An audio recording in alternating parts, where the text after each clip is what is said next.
I'm James C64. Welcome back to the YouTube channel. In this video I'm talking about the Colossal Titan. So I'm going to talk about some of the Titan shifters, what makes the Colossal Titan, and not really any of the past versions, but I will talk about some of the spoilers for the Colossal Titan in the future, so I'll give you a warning before that happens. Now, we're going to jump straight into it, and I'm going to talk about the Colossal Titan first. What exactly is it? The Colossal Titan is a Titan which stands at 60 meters tall, which is no skin, unlike most Titans which have at least a bit of skin or mostly skin. This is all muscle and bone. It is probably the strongest Titan besides a fully powered founding Titan. We get a good example of this in Season 3 when Zeke and Reiner are fighting about what to do next. We see that Berthold doesn't take part in this, and this is due to the fact that if he wanted, he could probably kick somebody from inside one of the zones back to Marley. He can kick very far, as we've seen him do. But yes, he's very strong, and most of the other Titans don't come close to him at all. With just the Colossal Titan in general, we see that it has massive feet, and when we see him stand next to Aaron's Titan, we see how huge compared to the other Titans the Colossal Titan really is, and it puts it in perspective for us. Now, let's separate the Colossal Titan from the Wall Titans, because they are quite similar, and this is due to the fact when Karl Fritz created the Colossal Titan, or the Wall Titans, he had the Colossal Titan in mind. There is a few differences, like one, the Colossal Titan has existed for roughly 2,000 years, whereas the Wall Titans have only existed for 100 years, with the sole purpose of keeping everyone inside Paradise Island, in the island, inside the internment zones. Yeah, you get what I mean. And obviously, another difference is that the Wall Titans are only 50 meters tall, whereas the Colossal Titan is 60 meters, which is why Berthold, when he goes to destroy Wall Maria, he can see over the wall without any problems. This is due to the 10-meter difference. That's pretty much all there is to say about the Colossal Titan. Now we're going to jump straight on to Berthold, oh my god, I always say his name wrong, Hoover, I think. Now we don't actually see too much about his parents, but we do know from a conversation of Reiner's mom and Annie's adopted dad that Berthold's dad is a massive part of his life.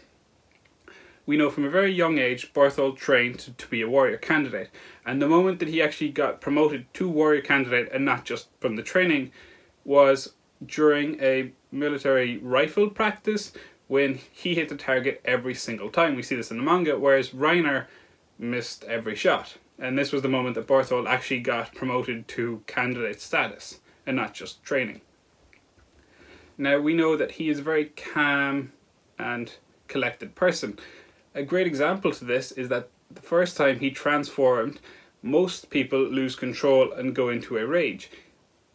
Berthold didn't have this problem. He managed to control it straight away. And obviously with something like the Colossal Titan, going into a rage or completely losing control is obviously not great for anyone around you, considering this transformation can range from anywhere between a nuclear explosion and whatever you want. But if you can't control that, that would be a big problem. So yeah, he had full control over this, which was very, very handy for him, and very impressive that he had such calm demeanour. Now we know that Reiner called him out in the Shiganshina arc about this, because he said that he's the strongest one, but he doesn't take charge. This is a downside to his personality, being so calm and collected, that he doesn't really take charge. He only follows behind.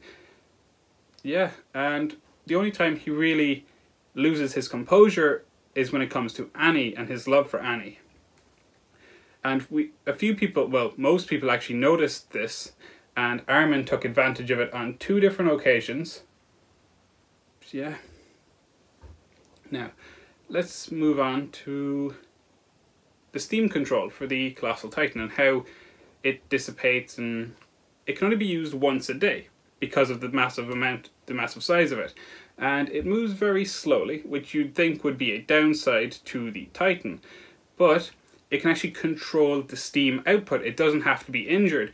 The one downside is it actually burns up muscle. So That's why when we see in the Shiganshina arc, I think again, or basically when he's captured, he gets captured because he's after using up all the steam, and he's just kind of a sitting duck. Whereas we see when he destroyed Wall Maria, he was able to disappear in the steam, no problem, because he didn't have to use it all up fighting Armin, who was so determined to get to him that it wasn't really a problem. Because normally he can just blow people away. Armin did not let this happen.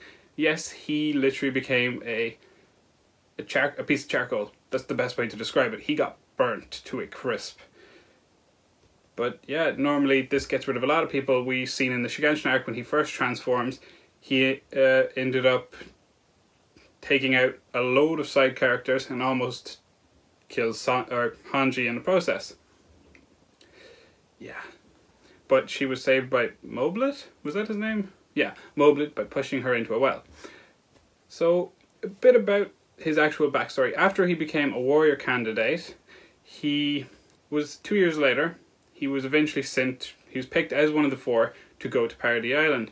When he got to Wall Maria, he actually wasn't sure if he could destroy the wall, considering it was made completely out of hardening.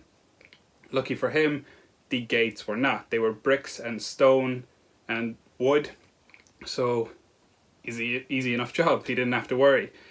Just kicked it in and disappeared. Yeah, and then obviously in the Shiganshina arc, yeah, I keep getting confused by all the arcs. It's been a while since I watched them, but we've seen that he ended up losing his Titan. He got caught as a sitting duck, and he ended up losing the Titan to Armin Arlet. But this was a tough decision between Armin and Commander Erwin, because Commander Erwin, either way humanity benefited. And they were both kind of similar, but Armin has done a lot in terms of he figured out who the warrior candidates were. He'd been very useful in just coming up with different plans and procedures. And normally when a Titan is given to the next user, it has been decided ahead of time to avoid things like Mikasa, a family member, putting a sword to another family member, stuff like that. And it normally causes a lot of fights if the next user hasn't been already decided, as we've seen. But Armin did get the Titan, with it being very, very similar to Berthold's in looks. I think the only difference is Armin's is missing the ears. I think one of them is missing the ears. Yes. So now we're going to talk a bit about Armin's past. So Armin, he found a book when he was a kid. He's quite similar in personality, and he actually did inherit. But unlike Berthold never inherited the memories of the previous colossal Titan, just like Reiner never inherited the memories of the previous armored. Oh my god, I never made a video about the armored Titan. Sorry, I have all these pre-recorded and they're all done. Even the founding, I have to go and do that someday. Okay, so Armin actually inherited Berthold's love for Annie. Even when she was in a coma, we see that his love gets stronger and stronger, which is obviously not an amazing thing to have a crush on an enemy who tried to kill you multiple times. Let's get straight into his backstory though. So he was calm, collected, and he didn't really like to fight back, which is something that followed him into old age, well, not old age, but older age, as he became an actual adult. Now, Aaron was the complete opposite and thought you had to fight back. So him and Mikasa ended up fighting back on Armin's behalf when he would get bullied. One day, Armin found a book of the outside world that belonged to his grandfather, because his family was one of the few families that had proof that there actually was an outside world. He showed this book to Aaron, and then this is what fueled both of their desires to go and look at the sea.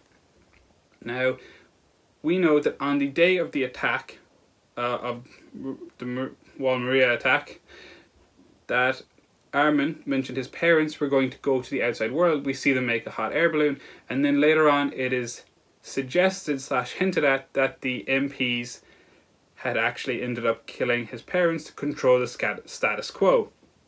Now, luckily for Armin, his grandfather's book was a complete secret to the military police, so he ended up coming with Armin and leaving to Rosea?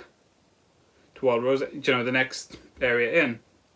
But there was an overpopulation situation and they didn't have enough food to go around. So a year into this, the government basically set up a suicide mission, and Armin's grandfather was one of the people who were on this mission. They went to go reclaim, there was a few thousand people went to go reclaim land from the Titans inside in Wall Maria. Unfortunately, this did not go as well. It did go as planned, but to the people it didn't go as planned, and only 100 people came back. Unfortunately, Armin's grandfather was one of the people that passed away on this mission. And then up to when this meant that the only family he had left was Aaron and Mikasa. Yeah, like I said, all of these Titan shifters have horrible pasts. I don't know why.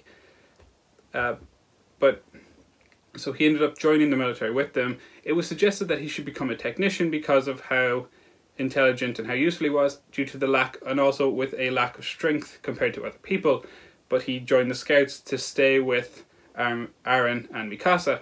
But then again, I don't think that was a fair assumption to say he was weak, considering in his group you had the secret heir to the throne, you had an Ackerman, and you had 6 Titan shifters.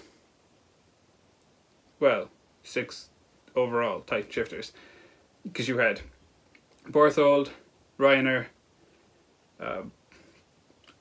Annie, you had Ymir, and you had Aaron, who was both the founding and attack Titan. So it's not really a fair comparison, but yeah. And then the first time he actually is on a mission, he is about to get eaten by a Santa Claus looking Titan, but then Aaron pulls him out of the Titan's mouth and he watches his childhood best friend get eaten. Obviously this didn't end up that bad for Aaron because he ended up transforming into a Titan. So that worked out better for him than we could have hoped. And at least Armin didn't lose another person. Now we're going to move on. That's pretty much what there is to say about Armin. We know that when he had his Titan, he kept using the power mainly to work in defense, along with Aaron just protecting Marley's ports, or protecting Paradise ports from the Marleyan ships. The time we see him use the power fully is when he goes into the Marleyan harbours and transforms. We see warships go flying into the air, which showed us how strong the transformation really is. Now, this is where the spoilers come in. Next up for the Colossal Titan is, it's in the future, we'll see it in the final arc, but it's actually a Colossal Titan that Eren Yeager has. Yes, I know what you're thinking. No, he did not inherit this Titan. He created it. Due to the abilities of the founding Titan, you can basically do whatever you want and you can create any Titan you want. The main difference between Aren's Titan and the other Colossal Titans that we see is that his one had hair and it had hardening on its hands. He did put this hardening to good use by breaking Armin's Colossal Titan's skull open. Now he did this, the only reason Eren created this Colossal Titan was so that he could have a fist fight with Armin, Colossal Titan to Colossal Titan, because once again, the only thing that could actually take down a Colossal Titan is either a fully powered Founding Titan or another Colossal Titan.